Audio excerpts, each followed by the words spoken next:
The crowd gathered in the great stone arena was louder than a storm. From the high walls came the pounding of drums, the stamping of alien boots, and the harsh cries of 1,000 Cathari voices. Their language was sharp and metallic, echoing against the black sky. Torches lined the stands, their blue fire casting ghostly light over the blood-stained sand below. In the center of the arena stood a single human, Lieutenant Marcus Hale. His back was straight, his uniform torn, his dark hair damp with sweat. Shackles had been removed from his wrists only moments ago, and a guard had thrust an old iron sword into his hand. It was heavy, chipped, and far too small compared to the shining weapons of the Cathari. Yet it was all he had. Across from him, a gate opened with a grinding roar. From the shadow stepped his opponent. She was tall, taller than any human Marcus had ever seen, with armor of dark silver that clung to her like living skin. Her eyes glowed faintly yellow, fixed on him without a blink. In her hand she carried a great sword, a weapon longer than Marcus's arm, its edge glowing faint blue with deadly energy. She moved with the grace of a predator, slow and calm, as if certain of the kill. The crowd cheered her name, chanting in unison. Marcus could not understand the words, but he understood the meaning well enough. They were calling for his death. He swallowed hard. He had been in battles before, ambushes in ruined cities, firefights in broken colonies, but never had he felt so exposed, so small. There was no wall to hide behind, no squad at his side. It was only him, a battered sword, and an alien champion whose people believed this fight would prove human weakness once and for all. The announcer, a broad-shouldered Cathari elder, lifted his staff. His voice rang out in booming tones, silencing the crowd. He spoke a few words, then struck the staff against the stone floor. The duel had begun. The warrior woman advanced without hurry. Each step was deliberate, her sword held low but steady, glowing brighter with every breath she took. Marcus lifted his own blade, trying to copy the stance he remembered from his training days. His palms were already slick with sweat. He tried to slow his breathing, tried not to let her see his fear. She struck first. The swing was fast, a blur of blue light that would have split him in half had he not stumbled aside. The blade carved a glowing line in the sand. The crowd roared their approval. Marcus nearly fell, but caught himself, lifting his sword just in time to block the next strike. The clash rang like thunder. The impact shook his arms to the bone, forcing him back several steps. He had known he was outmatched, but to feel the difference was something else. Her strength was terrifying, her speed inhuman. Yet as he raised his weapon again, he noticed something strange. Her blow could have cut deeper, but it hadn't. She had pulled it at the last second. Why? She circled him, eyes never leaving his face. Marcus adjusted his grip. "You're holding back," he muttered, though she likely didn't understand. He felt foolish for speaking at all, but silence seemed worse. She came again, her sword slashing down. He barely deflected it. Sparks flew, and the heat of the plasma edge singed his sleeve. The strike should have broken his arm. Instead, it pushed him aside, almost carefully. Marcus's mind raced. The Cathari were not known for mercy. Their champions fought to kill, not to toy. Yet she fought as if hesitant. The crowd did not notice. They screamed for blood, their voices deafening, demanding the human fall. Marcus, panting, felt his fear twist into a spark of defiance. If he was going to die here, he would at least look his killer in the eye. "You don't want this, do you?" he said, his voice ragged. She blinked, just once. It was the smallest break in her mask, but Marcus saw it. He did not understand why, but something inside told him she was not his enemy by choice. He tightened his grip on his sword. The arena spun with noise, with firelight and alien shadows, but all he could see was her. The warrior who should have cut him down in a heartbeat, yet held back every time her blade neared his skin. Something was wrong. Something was waiting. And though Marcus had no proof, he felt in his bones that this fight was about more than survival. It was about truth. The second strike came faster than Marcus expected. Her blade swept low, bright as lightning, and the air itself seemed to hiss at its passage. He jumped back, his boots sliding in the sand, and lifted his sword just in time. The metal shook.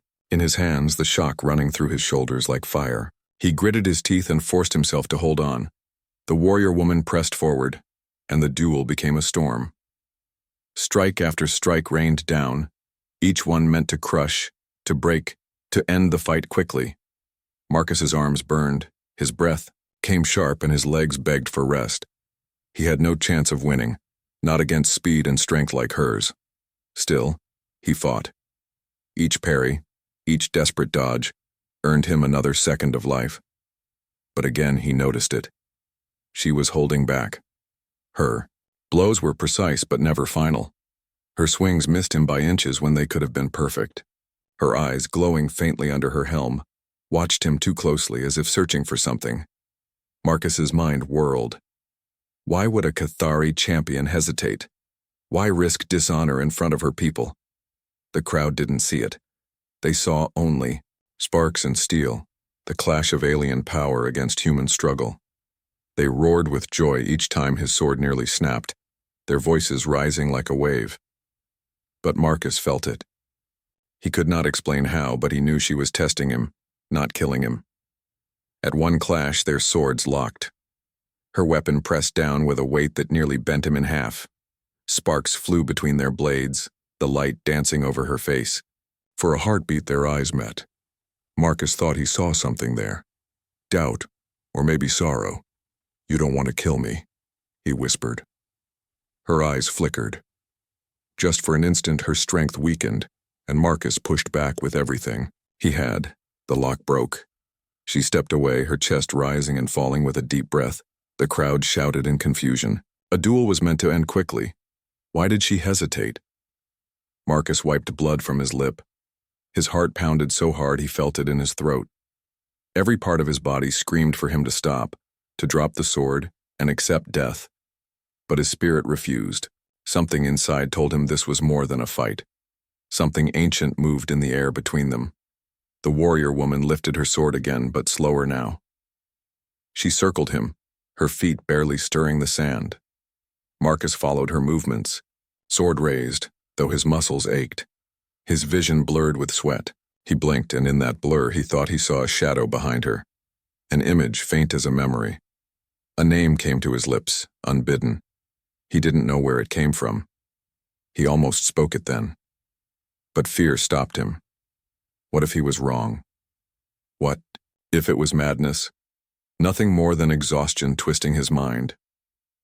Her blade flashed again. This time Marcus did not dodge. He stepped in, letting the swing glance off his side, pain tearing through his ribs.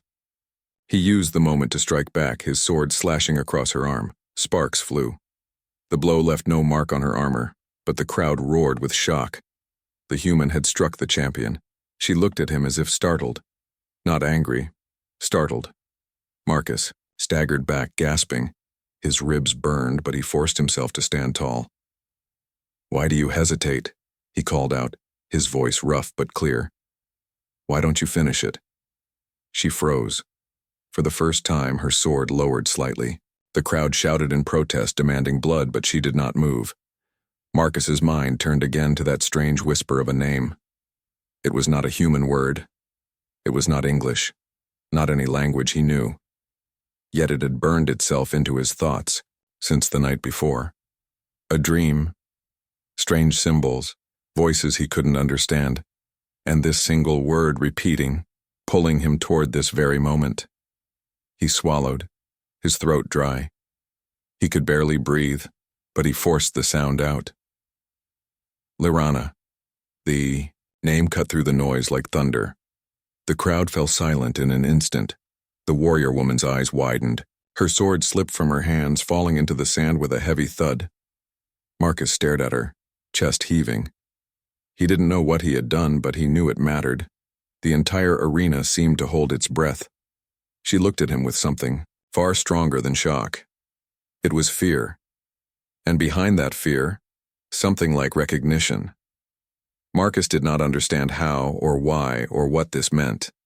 But he knew one thing with absolute certainty. He had spoken the truth, and the duel was no longer About life or death, it was about a name. The sound of her sword hitting the sand rang louder than any shout. For a moment the whole arena stood in silence. The blue torches flickered in the still air, and even the drums stopped. Thousands of eyes stared at the warrior woman who had dropped her weapon. Marcus stood frozen, breathing hard. His body shook from exhaustion, but he barely felt it.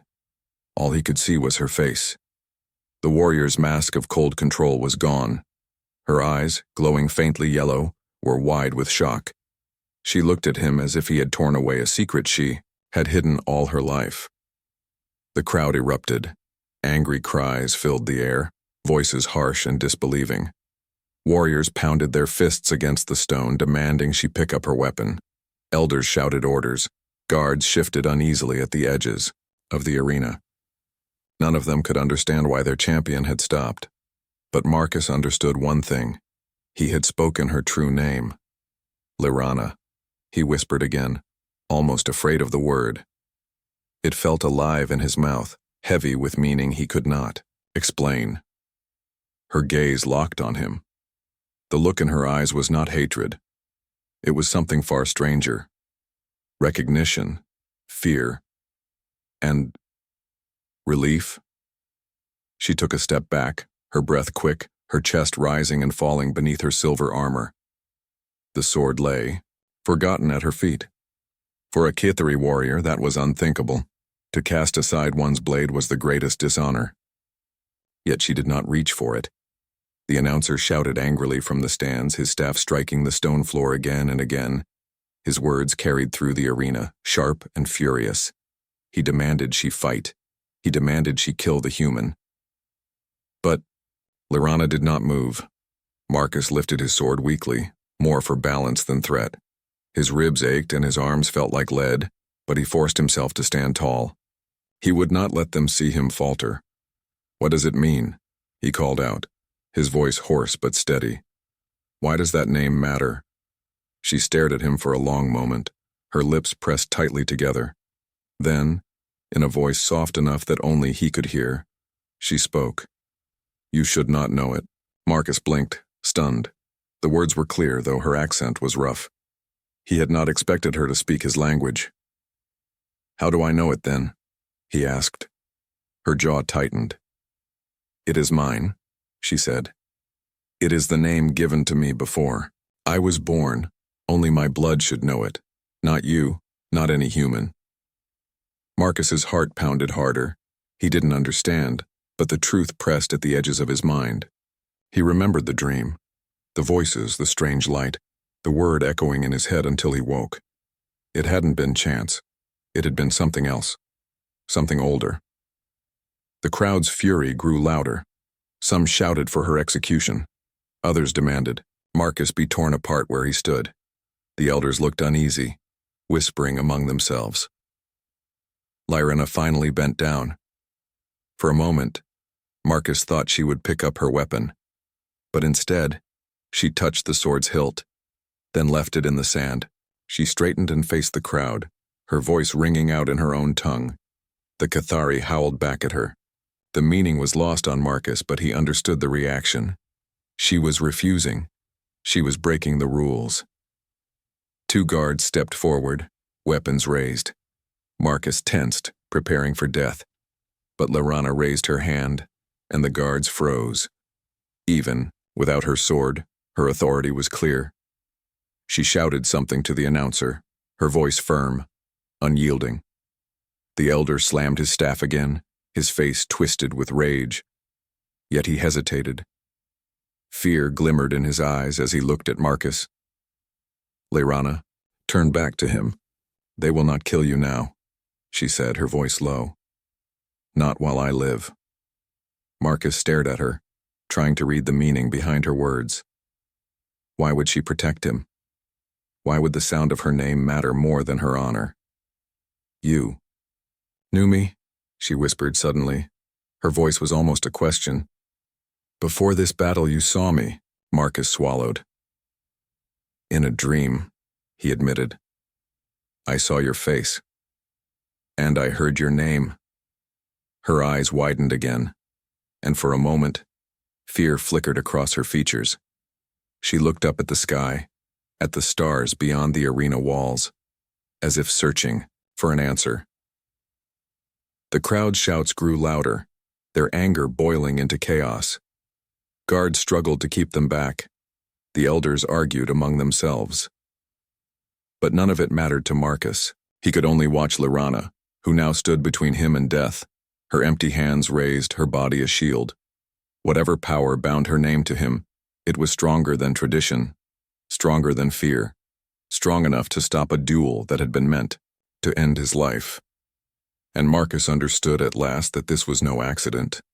This was a beginning. The arena had become a storm. The crowd no longer roared with joy. Instead, their voices clashed with anger, confusion, and fear.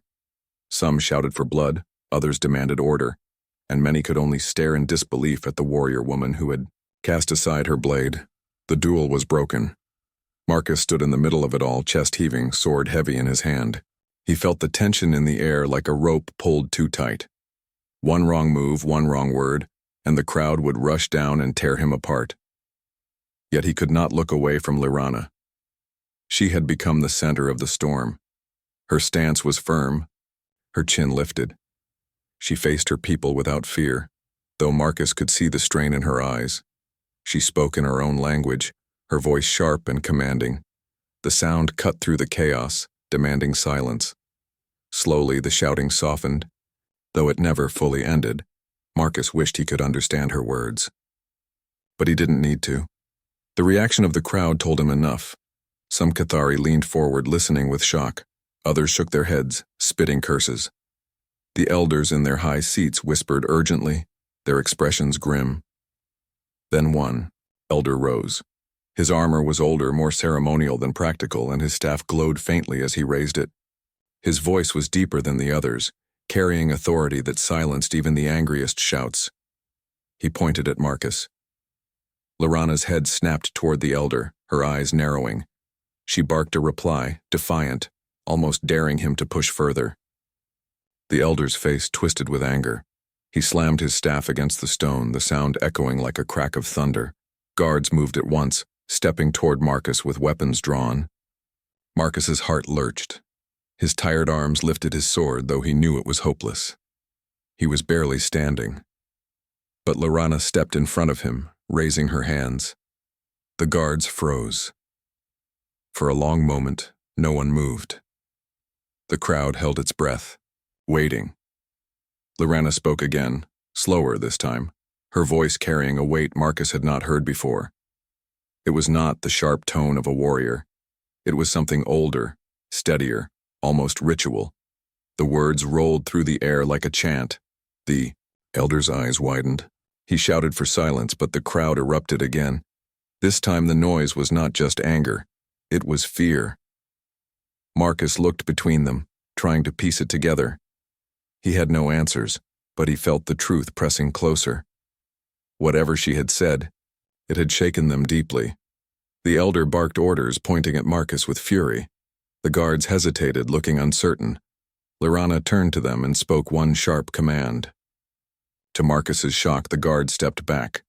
They lowered their weapons. The crowd roared again, split between rage and disbelief. Some screamed at the guards for weakness. Others whispered to one another, voices trembling. Marcus finally found his voice. "What's happening?" he asked, leaning closer to her. "Why are they afraid?" Lyrana didn't look at him. Her gaze was fixed on the elder. "Because you spoke what should not be spoken," she said quietly. "Because you knew my true name," he frowned. "And that makes them afraid?" Her eyes flicked to him, sharp and searching. "Among my people, the true name is not just a word. It is a bond, a thread of spirit. To speak it without being taught, it means something greater is moving, something they cannot control." Marcus tried to swallow, but his throat was dry. "I don't understand." "You do not need to," she said. Her voice lowered, softer now, but steady. "What matters is this. You are not a prisoner anymore. You are something more to them. And to me." Marcus stared at her. "I don't want to be their enemy. I just want to live." Her lips tightened, almost like a smile, though it carried no joy. Then live carefully.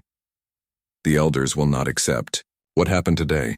They will twist it, bury it, or use it against you, but the soldiers— She glanced at the crowd where many younger Cathari were staring with wide eyes. Some of them believe. Some of them already doubt their leaders. You gave them reason. The elder shouted again, his staff raised high. His words were like fire, his voice shaking with fury. Finally, he pointed at Marcus and at Lorana both. Guards moved once more, but not to kill. Chains were brought, heavy and black, carried by soldiers with grim faces. Marcus's stomach sank. He tried to lift his sword, but his strength was gone. Lorana touched his arm lightly. "Do not resist," she whispered. "Not now." The chains were thrown around them, binding their wrists.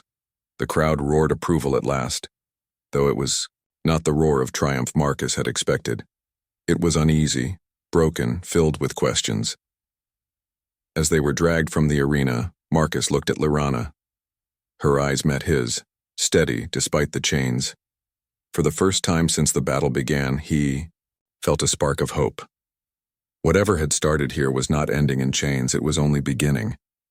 The chains were cold against Marcus's wrists as the guards dragged him through the long stone corridors beneath the arena. The sound of the crowd above still echoed, but it was fading now, replaced by the heavy steps of armored boots and the low hiss of torches on the walls. Every step made the iron bite deeper into his skin, but Marcus forced himself to stay calm. Beside him walked Lorana, her hands bound as well. She carried herself with the same calm dignity as before, her golden eyes unflinching. Even in chains, she did not look broken. Marcus almost admired her for it. They were led into a wide chamber lit by pale crystals that glowed from the ceiling. Strange banners hung on the walls, each marked with the sharp, curling symbols of the Cathari.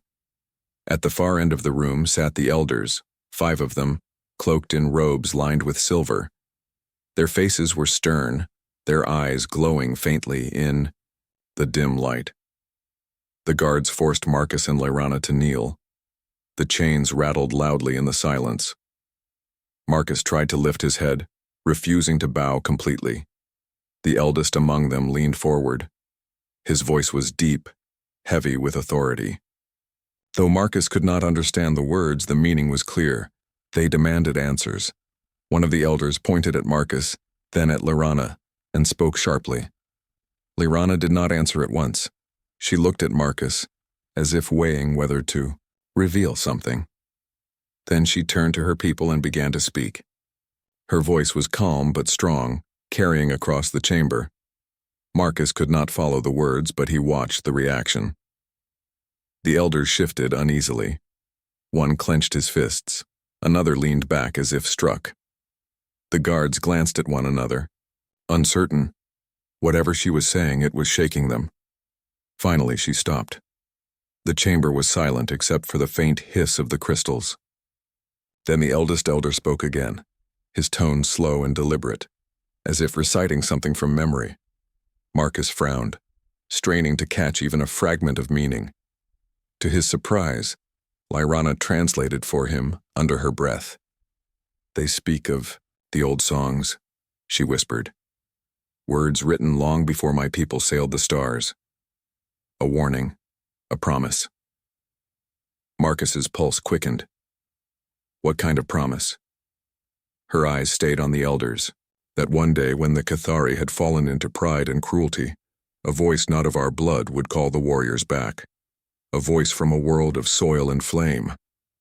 Marcus stared at her. "Earth." "Yes," she said softly. "Your world. The prophecy names it, though not as you do. It speaks of humans, those born in fire, shaped in weakness yet strong enough to bend fate. We were told it was a myth, a tale for children. But when you spoke my name..." She trailed off, but Marcus understood. The elders began to argue among themselves, their voices rising. Some looked at Marcus with fury, others with fear. One slammed his staff against the floor, calling for silence. The eldest raised his hand and the chamber stilled again. He spoke slowly, firmly, and when he finished, the guards moved closer. Marcus turned to Lyrana. What did he say? Her expression darkened. They cannot deny the prophecy, but they fear it. They say you must die before it spreads among the soldiers. If you live, their rule weakens. If you die, the old songs remain buried. Marcus's chest tightened. He had expected death since the duel began, but hearing it spoken so calmly was different. Still, he kept his eyes steady. And you? She held his gaze. I cannot let them kill you. Not now. The chains rattled as the guards pulled them to their feet. Marcus struggled, but Lyrana spoke quickly, her voice sharp and commanding. The guards hesitated. The elders argued again, their voices clashing like swords. Then the chamber doors burst open. A group of younger Cathari soldiers entered, their armor less polished but their faces fierce. They spoke urgently, bowing not to the elders but to Lyrana. She listened, then nodded. Turning to Marcus, she whispered, The word has already spread. The arena saw you speak my name. The soldiers talk of the prophecy some already believe. The elders shouted in fury, but it was too late. The room was divided. Half the guards looked uncertain, caught between obedience and doubt. The younger soldiers stood firmly at Lyrana's side. Marcus felt the air shift. This was no longer just about him. This was about an entire people deciding whether to believe an ancient promise. One elder pointed his staff at Marcus, his voice a roar. Another struck the floor and demanded silence. But the younger soldiers drowned them out, their voices rising in chant. The sound grew, echoing off the stone, spreading like fire. Lyrana lifted her head high. Her chains clattered as she raised her bound hands. She shouted to the room, her voice carrying like thunder. Though Marcus could not understand every word, he knew its meaning. A call to choose.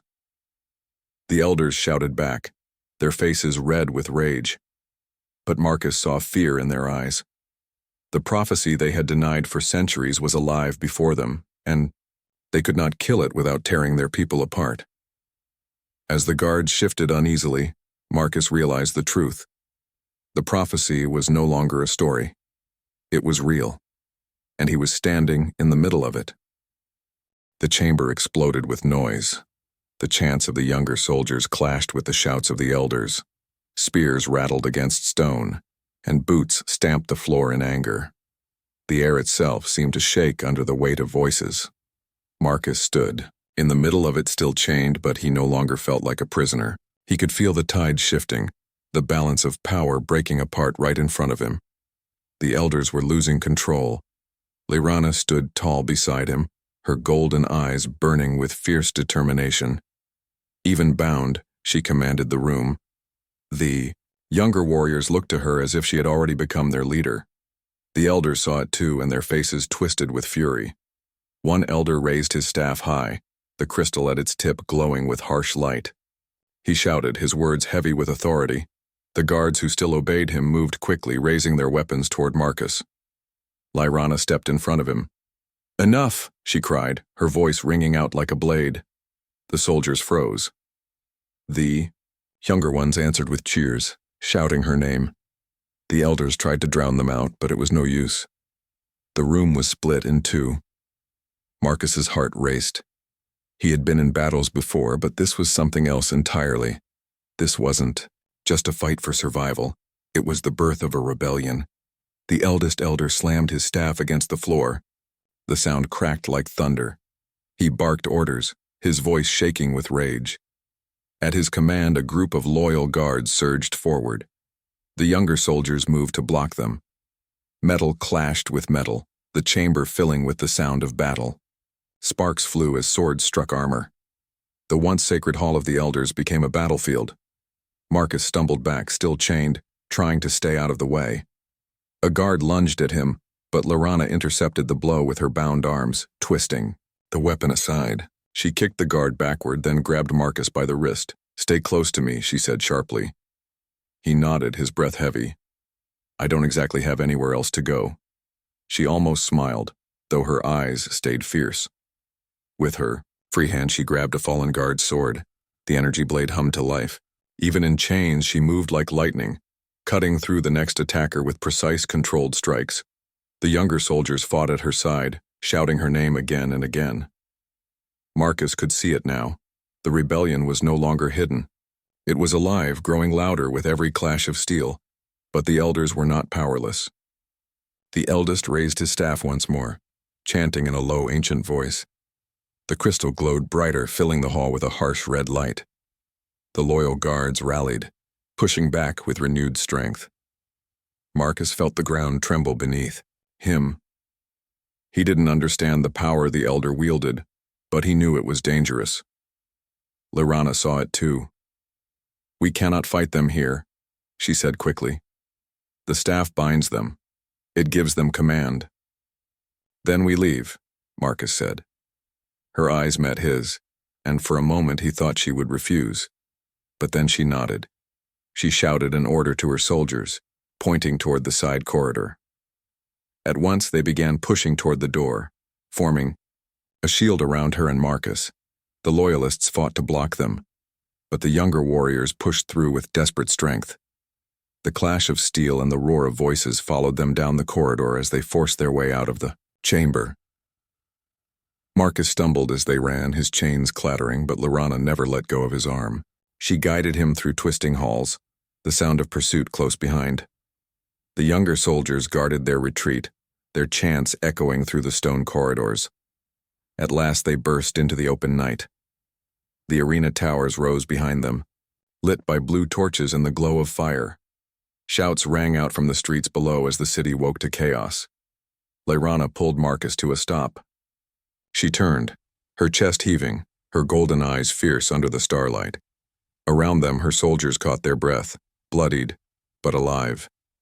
"It has begun," she said softly. Marcus nodded, trying to steady himself. "Civil war." She looked at him, her chain still hanging from her wrists, the sword glowing in her hand. "Yes, and you are the spark." He almost laughed, though there was no humor in it. "I never asked for this." "No one ever does," she replied. "But the old songs chose you. My people will either rise with you or fall against you." Marcus looked around at the city where fires now burned and voices rose in anger and fear. He thought of Earth, far away, unaware of what was happening here. Humanity had been dragged into a storm older than itself. But as he met Lyrana's steady gaze, he felt a strange strength. He was tired, wounded, chained, but not broken. For the first time he understood. Humanity's strength was not in power or weapons. It was in defiance. In standing when the universe demanded you kneel, and now side by side with an alien warrior, who had once been his enemy, Marcus was ready to fight. The night was no longer quiet. It belonged to war. The fires of the Cathari city burned through the night. The smoke rose high into the stars, carrying with it the sound of war, shouts, metal clashing, and the rumble of marching boots. Marcus stood on the edge of a balcony, overlooking the chaos below. His wrists were still wrapped in broken chains, but he no longer felt like a prisoner. Behind him, the younger soldiers prepared for the next move, their armor dented and bloodied, but their eyes alive with determination. Lyrana stood at his side, her sword glowing faintly. Even through the exhaustion, she looked unshaken. She carried herself as a commander now, not as a champion bound by the elder's will. When she spoke, her soldiers listened. When she raised her hand, they followed. "Your people are divided," Marcus said quietly. "Some fight for you. Some fight against you. How long can this last?" "As long as it must," she answered. "The elders will not surrender easily. They still believe fear will hold the people together. But fear is breaking. They see hope now. They see you." Marcus let out a breath, shaking his head. "I'm just a soldier who got lucky." "No," she said firmly. "You are the voice of the old songs. They believe it. I believe it." He didn't argue. Deep inside, he felt the same strange pull. From the moment he spoke her name, the path had been set. He could not explain how, but he knew it was true.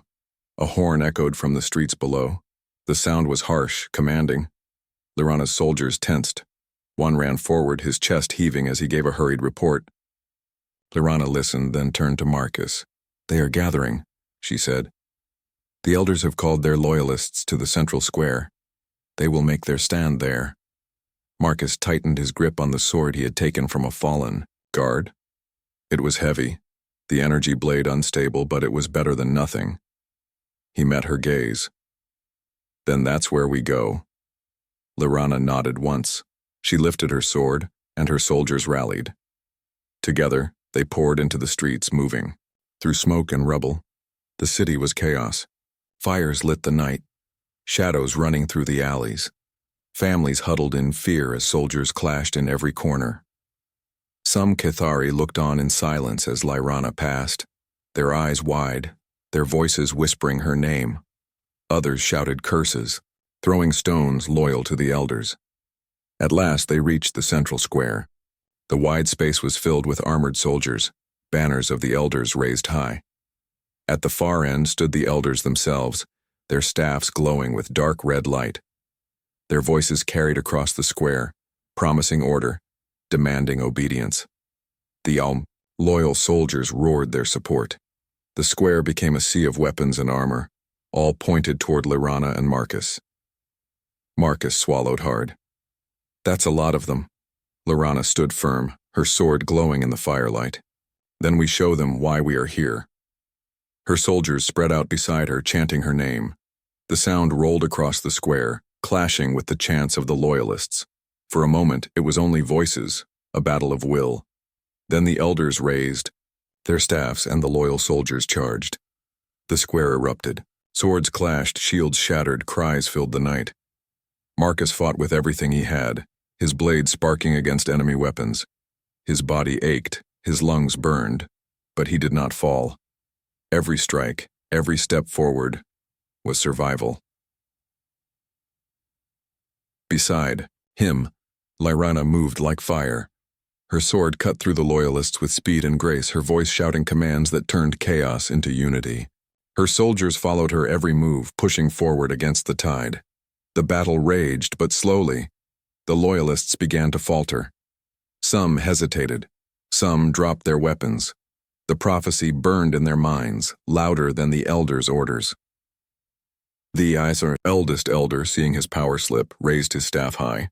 The crystal flared with blinding light, sending a shockwave across the square. Marcus was thrown to the ground, his sword skidding from his hand. He looked up, dazed, as the elder pointed the glowing staff at him. The red light grew brighter, ready to strike. Lyrana screamed his name. She leapt between Marcus and the elder, her sword raised. The staff's light struck her blade, the clash sending sparks across the square. For a moment, the world froze. Then Marcus heard it. The word that had haunted his dreams. The name that had changed everything. It rose in his chest like a drumbeat. He shouted it with all the strength left in him. "Lyrana." The sound tore through the square. The loyal soldiers stopped mid-battle. The rebels raised their voices with his. Even the elders faltered, their faces pale. Lyrana's sword flared brighter, the energy humming like thunder. With a cry, she struck the elder's staff. The crystal shattered, exploding in shards of light. The elder fell to his knees, his power broken. Silence swept the square. The loyalists stared, their weapons trembling in their hands. Then, slowly, they dropped them. One after another, the sound of steel hitting stone echoed across the night. The battle was over. Lyrana stood tall, her sword still glowing. She looked at Marcus, her chest rising and falling, her golden eyes soft now. "It is finished," she said. Marcus pushed himself to his feet, his body shaking. He looked around at the thousands of eyes watching him. "No," he said quietly, "it's only beginning." And in that moment the prophecy was no longer a whisper. It was alive. The Cathari had bowed, not as slaves but as allies. And humanity had taken its first true step onto the galactic stage.